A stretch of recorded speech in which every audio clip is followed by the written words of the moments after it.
So yun, may dumaan, nagbigayan tayo. So yun, back and forth na po siya sa halagang 1K.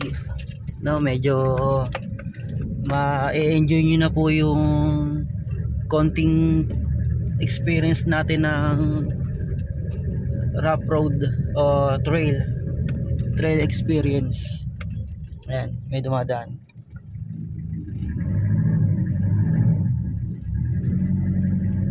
So dito yung nag-uulan, lubog tayo dyan. Na-experience no isang guest natin kasi after umulan, pero enjoy naman, sulit naman. Kasi yung sumunod na guest is ano rin tawag nito, na-enjoy din. Shout out sa Erjun. Na-experience niya yung paon dito ng after ulan. So napalaban yung kanyang Ford Ranger. Yan yung daan natin guys. So yun, mabalik nga tayo sa pag-avail ng service.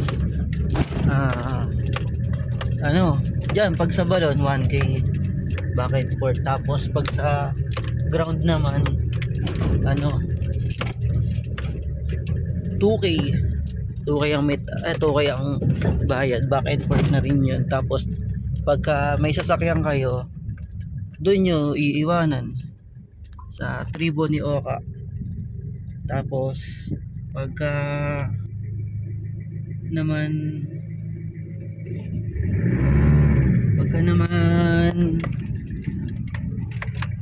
gusto nyo ng 1K avail lang dito sa balon, iakyat.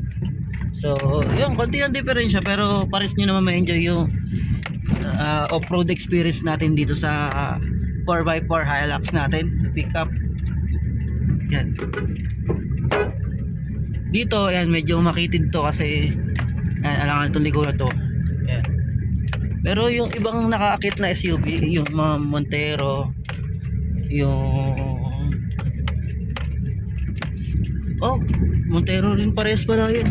Fortuner nga yung isa, yung nakalimutan ko na talagang na-enjoy naman na palaban. Ito yung level 1 after na makitid na yan. Level 1 na inaahon guys. Testing natin, wait lang.